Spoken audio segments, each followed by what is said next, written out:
નમસ્કાર દર્શક મિત્રો, હું સોનલ ત્રિવેદી. સંપૂર્ણ ન્યૂઝમાં આપનું સ્વાગત છે. જોઈએ આજના મુખ્ય સમાચાર. પાલનપુર ખાતે બ્રહ્માકુમારી દ્વારા વિશ્વ યોગ દિનની ઉજવણી કરાઈ. બ્રહ્માકુમારીના સહજ રાજયોગ અનુભૂતિ કાર્યક્રમમાં કેન્દ્રીય મંત્રી હરિભાઈ ચૌધરી રહ્યા ઉપસ્થિત. પાલનપુરમાં વિકલાંગ સાધન સહાય કેમ્પને મળ્યો મોડો પ્રતિસાદ. આયોજન અને પ્રસિદ્ધિના અભાવે જિલ્લાના વિકલાંગો રહ્યા સહાય કેમ્પથી વંચિત.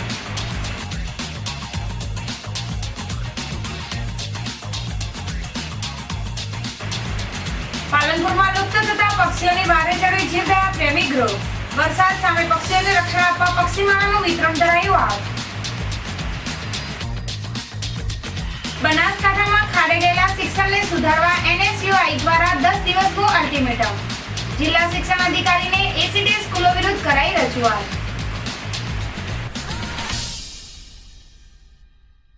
સંપૂર્ણ ન્યૂઝ આપણી આગળના ટેવે. ઇન્ટરનેટ ઉપર સંપૂર્ણ ન્યૂઝ જોવા લોગિન કરો www.youtube.com/સંપૂર્ણ જોઈએ સમાચારો વિગતવાર. તારીખ 21મી જૂન વિશ્વ યોગ દિવસની ઉજવણી અંતર્ગત પાલનપુર મુકામે સિમલા ગેટ ચમનબાગ ખાતે પ્રજાપિતા બ્રહ્માકુમારી ઈશ્વરીય વિશ્વવિદ્યાલય દ્વારા આંતરરાષ્ટ્રીય યોગ દિવસની ઉજવણી કરવામાં આવી હતી, જેમાં વિશાળ સંખ્યામાં લોકો યોગા કરવા પોતાના સ્થળે ગોઠવાઈ ગયા હતા. બ્રહ્માકુમારી સુશ્રી ભારતીબેન સહજ રાજયોગની અનુભૂતિ કરાવી હતી. આ પ્રસંગે યોગના નિષ્ણાતો દ્વારા વિવિધ યોગાસનો અને સૂક્ષ્મ ધ્યાનો કરવામાં આવ્યું હતું. આ પ્રસંગે કેન્દ્રીય ગૃહ રાજ્ય મંત્રી શ્રી હરિભાઈ ચૌધરી, ધારાસભ્ય શ્રી મહેશભાઈ પટેલ અને કલેક્ટર શ્રી દિલીપ રાણાના હસ્તે દીપ પ્રાગટ્ય કરીને ઉજવણીનો પ્રારંભ કરવામાં આવ્યો હતો. પ્રાસંગિક પ્રવચન કરતા કેન્દ્રીય ગૃહ રાજ્ય મંત્રી શ્રી હરિભાઈ ચૌધરીએ જણાવ્યું હતું કે આજનો દિવસ સમગ્ર દિવસ માટે ઐતિહાસિક દિવસ છે. તેમણે કહ્યું કે ગુજરાતના પનોતા પુત્ર અને આપણા લોકપ્રિય વડાપ્રધાન શ્રી નરેન્દ્રભાઈ મોદીએ સમગ્ર દુનિયામાં સુખ શાંતિ માટે સંયુક્ત રાષ્ટ્ર સમક્ષ ભારતની ભવ્ય યોગ પદ્ધતિનો સ્વીકાર કરવા સૂચન કર્યું હતું. મંત્રી શ્રી ચૌધરીએ કહ્યું કે આપણા વડાપ્રધાન શ્રીના આ વાતનો દુનિયાના 177 દેશોએ સ્વીકાર કર્યો તે આપણા માટે આનંદ અને ગૌરવની બાબત છે. તેમણે જણાવ્યું કે આજે સમગ્ર વિશ્વમાં યોગ દિવસની ઉજવણી કરવામાં આવી છે. તેમણે જણાવ્યું કે નિયમિત યોગ અને પ્રાણાયામ કરવાથી શરીર અને મન પ્રસન્ન રહે છે તથા દિવ્ય ઉર્જા મળે છે, જેનાથી વ્યક્તિની કામ કરવાની અને હકારાત્મક વિચારવાની શક્તિનો વિકાસ થાય છે. તેમણે કહ્યું કે સુખ શાંતિ અને સમૃદ્ધિ માટે સમગ્ર વિશ્વ યોગ તરફ વળ્યું છે. આ પ્રસંગે ધારાસભ્ય શ્રી મહેશભાઈ પટેલ, કલેક્ટર શ્રી દિલીપ રાણા, બ્રહ્માકુમારી સુશ્રી ભારતીબેન અને રેણુકાબેન, પૂર્વ ધારાસભ્ય શ્રી ગોવિંદભાઈ પ્રજાપતિ, અગ્રણી શ્રી ડોક્ટર સુરેન્દ્ર ગુપ્તા સહિત અગ્રણીઓ અને બ્રહ્માકુમારી વિદ્યાલયના ભાઈ બહેનોએ વિશાળ સંખ્યામાં લોકો પણ ઉપસ્થિત રહ્યા હતા. ધાનેરા તાલુકાના ધાખા ગામની એક યુવતી ઉપર દુષ્કર્મ આચર્યા બાદ આ દુષ્કર્મની વિડીયો ક્લિપ મોબાઈલમાં ફરતી કરવાનો કિસ્સો પ્રકાશમાં આવ્યો છે. આ મામલે દુષ્કર્મનો ભોગ બનેલ પીડિત યુવતીએ પોલીસ ફરિયાદ દાખલ કરાવતા પોલીસે બનાવની તપાસ હાથ ધરી છે. ધાનેરા તાલુકાના ધાખા ગામે પરેશ ત્રિવેદી નામના યુવકે પોતાની સામાજિક યુવતી સાથે સંબંધો કેળવી તેની સાથે અવારનવાર દુષ્કર્મ આચર્યું હતું અને તેનું વિડીયો ક્લિપિંગ ઉતારીને આ વિડીયો ફરતો કરવાનો ડર બતાવી અવારનવાર યુવતીને પોતાની અવસ્થનો શિકાર બનાવી હતી. જોકે આ યુવતીની પાલનપુર મુકામે સગાઈ થતા પરેશ ત્રિવેદીએ યુવતીને તેની જોડે લગ્ન કરવાનો પ્રસ્તાવ મૂક્યો હતો, જેને પીડિતાએ ના પાડતા નરાધમે દુષ્કર્મનો વિડીયો અને ફોટા યુવતીના તેમજ તેના સાસરિયાઓને મોકલતા યુવતીની ભારે બદનામી થઈ હતી, જેને લઈને દુષ્કર્મની પીડિતાએ નરાધમ પરેશ ત્રિવેદીને સબક શીખવવા તેની વિરુદ્ધ પોલીસ ફરિયાદ દાખલ કરાવી છે, જે મામલે ધાનેરા PSI MT રબારીએ તપાસ હાથ ધરી છે. પાલનપુર ખાતે આવેલી કેમા ચોકસી પ્રાથમિક શાળાના આચાર્ય વિરચંદભાઈ એલ પટેલ વય નિવૃત્ત થતા આજે શહેરના કાનુભાઈ મહેતા હોલ ખાતે ભાવદર્શન સમારોહ યોજાયો હતો. ગુજરાત પ્રદેશ ભાજપના મહામંત્રી KC પટેલના અધ્યક્ષસ્થાને યોજાયેલા આ સમારોહમાં પાલનપુર ધારાસભ્ય મહેશભાઈ પટેલ, જિલ્લા ભાજપના પૂર્વ પ્રમુખ હરેશભાઈ જાની, રાણાભાઈ દેસાઈ, જિલ્લા શિક્ષણ અધિકારી KV પટેલ સહિતના મહાનુભાવો વિશાળ સંખ્યામાં ઉપસ્થિત રહ્યા હતા. આ પ્રસંગે નિવૃત્ત થતા કેમા ચોક પ્રાથમિક શાળાના આચાર્ય વિરચંદભાઈ પટેલને તેમની શિક્ષણ ક્ષેત્રની સેવા બદલ બિરદાવીને અભિનંદન પાઠવવામાં આવ્યા હતા. અને તેમનો નિવૃત્તિ કાર્ય જનસેવામાં પસાર થાય તેવી શુભેચ્છાઓ આપવામાં આવી હતી. તેમજ સમારોહમાં પોતાની લાગણી વ્યક્ત કરતા વીરચંદભાઈ પટેલે જણાવ્યું હતું કે તેમની ફરજ દરમિયાન તેમને સ્ટાફ તેમજ શિક્ષણ વિભાગ દ્વારા મળેલ સહકાર બદલ સૌ કોઈનો આભાર વ્યક્ત કર્યો હતો. આ ભાવદર્શન સમારોહમાં નગરના અગ્રણી નાગરિકો અને શુભેચ્છકો વિશાળ સંખ્યામાં ઉપસ્થિત રહ્યા હતા. બનાસકાંઠા જિલ્લામાંથી રાજ્યના આરોગ્ય મંત્રી બિરાજમાન હોવા છતાં ઇન્ચાર્જોના હવાલે રહેલી પાલનપુર સિવિલ હોસ્પિટલનો વહીવટ ખાડે જતા જિલ્લાવાસીઓનું જાહેર આરોગ્ય જોખમાઈ રહ્યું છે. પાલનપુર સિવિલ હોસ્પિટલના અણઘડ વહીવટ અને આયોજનના અભાવે આજે સિવિલ ખાતે યોજાયેલા વિકલાંગ સાધન સહાય કેમ્પને પણ મોડો પ્રતિસાદ સાંપડ્યો હતો. નિર્ધારિત સમયે કેમ્પના સ્થળે કોઈ રણાગત પણ ન હતી, જ્યારે વ્યાપક પ્રસિદ્ધિના અભાવે વિકલાંગોને જાણ થતા ज़्यादा लाभार्थियों पर साधन सहाय थी वंचित रहवा पाम्या होवानो अहवाल મળ્યા હતા. ये RACL और एलिम्को के सहयोग से कैंप लग रहा है यहाँ पे. इस कैंप के अंदर हम हर टाइप की डिसेबिलिटी को कंसिडर कर रहे हैं, चाहे वो ऑर्थोपेडिकली हो, चाहे विजुअली हो, चाहे हियरिंग हो, चाहे मेंटली हो. इसमें क्या है कि जो ऑर्थोपेडिकली हैंडीकैप है, जो जिसे अस्थिबाधित विकलांगता बोलते हैं, उस पर ट्राईसाइकिल उनको प्रोवाइड असिस्मेंट हो रहा है. और आफ्टर 1 मंथ 1 महीने बाद इनको जैसे उनकी विकलांगता के आधार पर उनको ट्राईसाइकिल, उनको व्हील चेयर, उनको बैसाखी, उनको सर्वाइकल कॉलर, ये सब उनको प्रोवाइड करेंगे. और जो कान से कम सुनाई देता है जिनको, उनको कान की मशीन दी जाएगी. और दिमागी रूप से जो कम विकलांग है, मेंटल रिटायर्ड है, उनको MR किट दी जाएगी. और जो टोटल ब्लाइंड है, जो बिल्कुल अंधे हैं, उनको ब्रेल किट जिससे कि पढ़ सकें और स्टिक दी जाएगी. यानी कोई भी डिसेबिलिटी को हम नहीं छोड़ रहे हैं, हर टाइप की डिसेबिलिटी को यहाँ पे कंसिडर किया जा रहा है. और ये कैंप अब शुरू हो चुका है, रजिस्ट्रेशन भी काफ़ी हो रहा है और लगता है कि 300-400 लोग इसमें हो सकता आ जाए. आपका शुभ नाम? मैं BP शर्मा एलिम्को से. પાલનપુર સિવિલ હોસ્પિટલ ખાતે આજે ભારતીય કૃત્રિમ અંગ નિર્માણ નિગમ કાનપુર અને જિલ્લા પ્રશાસન બનાસકાંઠાના સહયોગથી સિવિલ હોસ્પિટલ ખાતે વિકલાંગ સાધન સહાય અનન્વય પરીક્ષણ કેમ્પ યોજવામાં આવ્યો હતો. આ કેમ્પ નવા ટ્રોમા સેન્ટર ખાતે રાખવામાં આવ્યો હતો, પરંતુ ત્યાં નિર્ધારિત સમય તો કોઈ રણાગત જોવા મળી ન હતી. કેમ્પના સમયે તો આયોજનના અભાવે ટેબલો ગોઠવાતા હતા.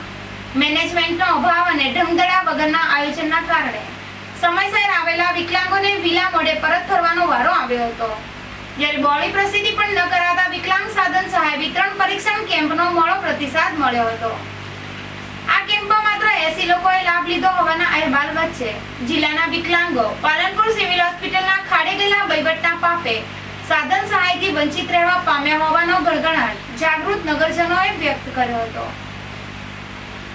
પાલનપુરમાં લુપ્ત થતા પક્ષીઓને બચાવી લેવા માટે મારું ગામ જીવદયા પ્રેમી ગ્રામ ગ્રુપ દ્વારા પક્ષી બચાવો અભિયાન ચલાવવામાં આવી રહ્યું છે, જેમાં ઉનાળાની કાળઝાળ ગરમીમાં પક્ષીઓને સરળતાથી પીવાનું પાણી મળી રહે તે માટે પાલનપુરમાં 7000 જેટલા પાણીના કુંડાનું નિઃશુલ્ક વિતરણ કરવામાં આવ્યું છે. જે બાદ આ ચોમાસાની સિઝન શરૂ થઈ છે, ત્યારે પક્ષીઓ વરસાદ સામે રક્ષણ મેળવી શકે તે માટે આજે શહેરમાં પક્ષી માળાનું વિતરણ શરૂ કરવામાં આવ્યું છે. પક્ષીઓ માળામાં સુરક્ષિત રહે તે માટે જીવદયા પ્રેમી ગ્રુપ દ્વારા 5000 જેટલા પક્ષી માળાનું શહેરના વિવિધ વિસ્તારમાં વિતરણ શરૂ કરવામાં આવ્યું છે, જેમાં આજે ગોબરી રોડ ઉપર આવેલ સોસાયટીમાં આ સેવા કાર્યનો શુભારંભ કરવામાં આવ્યો હતો, જેમાં જીવદયા પ્રેમી ગ્રુપના કમલેશભાઈ શાહ અને હીરાભાઈ ભટિયાર દ્વારા આ વિસ્તારની માતા બહેનોને પક્ષીઓ માટે માળાનું વિનામૂલ્યે વિતરણ કરવામાં આવ્યું હતું. મારું ગામ જીવદયા પ્રેમી ગામ એ ગ્રુપ દ્વારા આજ રોજ સ્વસ્તિક સોસાયટી પાલનપુર ખાતે એક નવીન પ્રયોગ પક્ષીઓના માળાઓનું વિતરણની શરૂઆત કરી રહ્યા છીએ. આ પહેલાં અમે પક્ષીઓના પાણીના પીવાના કુંડાનું વિતરણ લગભગ 7000 ઉપર પહોંચી ગયા આ વર્ષે અમે. અને આ વિતરણ જે છે અમારું આગળનું નવું કે પક્ષીઓના માળા, એ માળાનું વિતરણ અમે 5000 નંગ કરવા જઈ રહ્યા છીએ. જે કોઈ પણને માળાઓની જરૂરત પડે તો અમે વોટ્સએપ દ્વારા કે ચેનલો દ્વારા અમે અમારા મોબાઈલ નંબર છોડીશું, એના દ્વારા તમે અમારો સંપર્ક કરી શકો છો. ગામે ગામ તથા ગલીઓની અંદર અમે આ પક્ષીઓના માળા પૂરા પાડવાના છીએ. અમારું ગામ જીવદયા પ્રેમી ગામ પાલનપુર સ્થિત છે. એની અંદર છે સ્વસ્તિક સોસાયટી ગોબરી રોડ ઉપર આ લોકો સારો કાર્યક્રમ આપી રહ્યા છે. એની અંદર ગઈ વખતે અમને પક્ષીના પાણીના પરબનું વિતરણ બી એમણે આપ્યું હતું અને આ વખતે એ લોકો નવીન પ્રયોગ તરીકે પક્ષીના માળા બી લઈને આવ્યા છે. પક્ષીના માળાનું વિતરણ દરેક સોસાયટીની અંદર અને દરેક ઘર સુધી લોકો પહોંચાડવા માંગે છે અને અમે લોકોએ ફોન દ્વારા એમનો કોન્ટેક્ટ કરી અને આ પ્રવૃત્તિમાં સહભાગી થયા છીએ. એ બહાને દરેક ઘરોની અંદર પક્ષીનો પ્રત્યેનો લાગણી વર્તાવી શકે, પક્ષી પ્રત્યેનો દયાભાવ વર્તાવી શકે એવી લોકો દરેક વ્યક્તિઓ દ્વારા કોશિશ કરાવી રહ્યા છે. લુપ્ત થતી ચકલી અને ખિસકોલીઓ કે નાના નાના જે પક્ષીઓ આજની સંસ્કૃતિમાં લુપ્ત થઈ રહ્યા છે એને વિકાસ મળી રહે, એને કંઈક સોર્સ મળી રહે, એના માટે આ લોકો આ ટાઈપનું વિતરણ કરી રહ્યા છે અને અમે એમાં સહભાગી થઈ છે અને તમે બધા એ પ્રવૃત્તિમાં સહભાગી થાવ એવી અમે લોકો અપેક્ષા રાખી રહ્યા છીએ. શહેરમાં પક્ષીઓ માટે ભગીરથ સેવા કાર્ય કરતા જીવદયા પ્રેમી ગ્રુપના કમલેશભાઈ શાહ અને હીરાભાઈ પડિયાની પ્રવૃત્તિને આ વિસ્તારની બહેનોએ પક્ષીઓના રક્ષણ અને જતન માટે આગળ આવવા અપીલ કરી હતી. પાલનપુરમાં આજે નવી આરટીઓ કચેરી નજીક એક ટ્રક પલટી જતા અકસ્માત સર્જાયો હતો. અકસ્માતના આ બનાવમાં સદનસીબે જાનહાનિ ટળી હતી. પાલનપુરની નવી આરટીઓ કચેરી નજીક હાઈવે ઉપર સવારના સમયે પૂર ઝડપે પસાર થઈ રહેલ એક ટ્રકના ચાલકે અચાનક સ્ટીયરિંગ ઉપરનો કાબુ ગુમાવી દેતા આ ટ્રક રોડ સાઈડમાં પલટી ગઈ હતી. અકસ્માતના બનાવને લઈને આજુબાજુથી લોકો દોડી આવ્યા હતા અને ટ્રક ચાલકને હેમખેમ હાલતમાં બહાર કાઢ્યો હતો. જોકે ચાલુ ટ્રક પલટી જવાના આ બનાવમાં સદનસીબે જાનહાનિ ટળતા લોકોએ રાહતનો શ્વાસ લીધો હતો. વેપારી મથક ડીસામાં જૂના બસ સ્ટેન્ડ વિસ્તારમાં એક તોતિંગ વૃક્ષ ધરાઈ થતા 4 જેટલી દુકાનોને ભારે નુકસાન પહોંચ્યું છે. ડીસાના જૂના બસ સ્ટેન્ડમાં તોતિંગ વૃક્ષો પડવાના વાંકે ઊભા છે, જેને લઈને ચોમાસાની ઋતુમાં ઓનારત થવાની દહેશત વર્તાઈ રહી છે. ત્યારે આ વૃક્ષોને ઉતારી લેવા માટે અનેકવાર ડેપો મેનેજરને રજૂઆતો કરવામાં આવી છે, પરંતુ આ બાબતે કોઈ જ પગલાં ભરવામાં ન આવતા પડવાની રાહ જોઈને ઉભેલું એક ઘટાદાર વૃક્ષ વાવાઝોડા દરમિયાન તૂટી પડ્યું હતું. જોકે આ ઝાડ 4 દુકાનો ઉપર ધડાકાભેર તૂટી પડતા 4 દુકાનોની છતને ભારે નુકસાન થવા પામ્યું હતું, જેને લઈને એસટી તંત્રની બેદરકારી સામે વેપારીઓમાં ભારે રોષ ઉઠ્યો હતો. જોકે હજુ પણ ડીસા શહેરમાં વિવિધ સ્થળો પર પડવાના વાંકે તોતિંગ વૃક્ષો ઊભા છે. ત્યારે આ વૃક્ષો ચોમાસામાં કોઈ મુશ્કેલી સર્જે તે પહેલા પાલિકા તંત્ર આ વૃક્ષોનું કટિંગ કરાવે તે જરૂરી છે.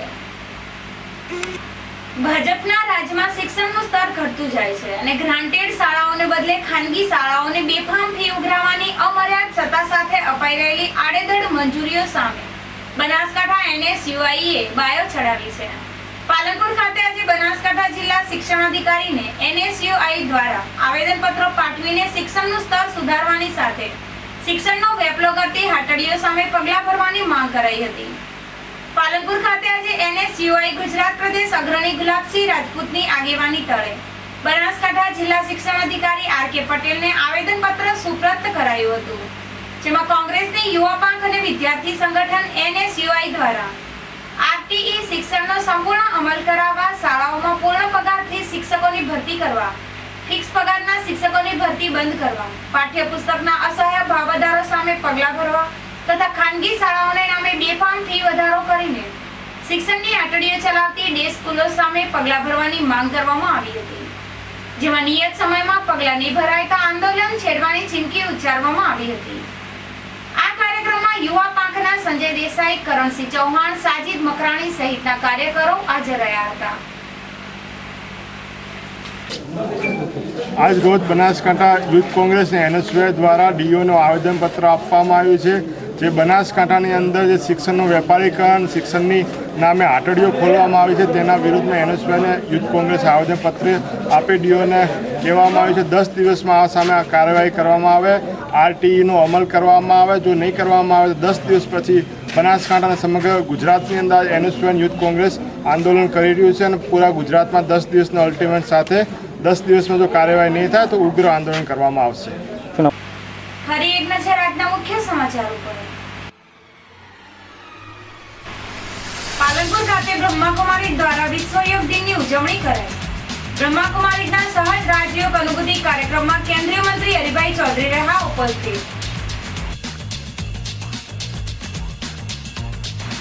પાલનપુરમાં વિકલાંગ સાધન સહાય કેમ્પને મળ્યો મોડો પ્રતિસાદ. આયોજન અને પ્રસિદ્ધિના અભાવે જિલ્લાના વિકલાંગો રહ્યા સહાય કેમ્પથી વંચિત.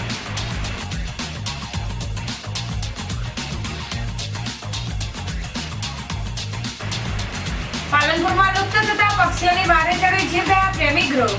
વરસાદ સામે પક્ષીઓને રક્ષણ આપવા પક્ષીમાળાનું વિતરણ કરાયું હાથ. બનાસકાંઠામાં ખાડે ગયેલા શિક્ષણને સુધારવા NSUI દ્વારા 10 દિવસનું અલ્ટિમેટમ. જિલ્લા શિક્ષણ અધિકારીને ACT સ્કૂલો વિરુદ્ધ કરાઈ રજૂઆત.